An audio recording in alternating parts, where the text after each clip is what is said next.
ये मेरी self respect है। मैं सिर्फ ये कह रहा हूँ कि वो तुम्हें डिसरिस्पेक्ट क्यों करेगी। तुम नहीं समझोगे। मैंने बहुत दुख बर्दाश्त किए, मैं बहुत बुरा हूँ, मैंने तुम दोनों के साथ गलत किया है। बहुत कम उठाए हैं। तुम दोनों बहुत अच्छी हो, बहुत अच्छी हो।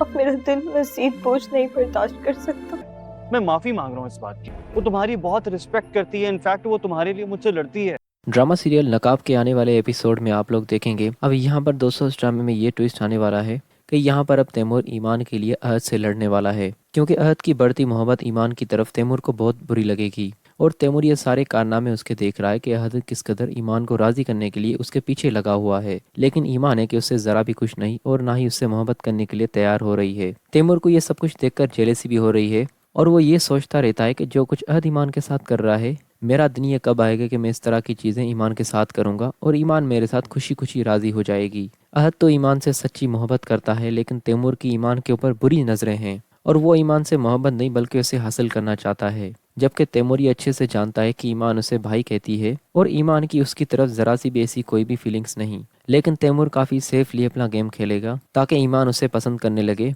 और ताकि तैमूर ईमान की जान अहद से छुड़ा सके। जब अहद ईमान को तंग नहीं करने लगेगा तो यहाँ पर ईमान बहुत शुक्रगुजार होगी तैमूर की, और तैमूर यही तो चाहता है कि ईमान मुझसे इम्प्रेस हो ताकि वो मेरे धीरे धीरे करीब हो सके, और उसका मेरी तरफ यूँ करीब होना, मुझे इसी बात का तो मौका चाहिए कि वो मेरे करीब हो जाए और फिर उसके पास मुझसे दूर जाने की कोई भी गुंजाइश ना बचे। लेकिन ईमान की बात की जाए तो वो अगर किसी को पसंद करने लगेगी तो उसे बिलाल की नेचर और उसकी फितरत काफ़ी अच्छी लगने लगेगी, क्योंकि बिलाल काफ़ी सुलझा हुआ और समझदार इंसान है। उसे लड़कियों से किस तरह बात की जाती है वो अच्छे से जानता है और बिलाल की यही अच्छी बातें ईमान को काफ़ी अच्छी लगने लगेंगी। जिस तरह बिलाल ईमान को समझाया करता था, अब वैसे ही ईमान बिलाल को समझाया करेगी कि आप ये जो कुछ भी करते हैं इनसे आपको क्या मिलता है। जैसे घर में सभी लोग तैयार रहते हैं, खुद को बनाकर रखते हैं, वैसे आप क्यों नहीं करते। लेकिन यहाँ पर बिलाल उसे ये कहेगा, मेरा ये सब कुछ करना ही सभी लोगों को खुश करता है और मैं अपने घर वालों के लिए ये सब कुछ करने के लिए बहुत खुश हूँ। मुझे इनकी तरह बाहर से तैयार होकर और अंदर से अपने चेहरे पर नकाब नहीं चढ़ाना आता।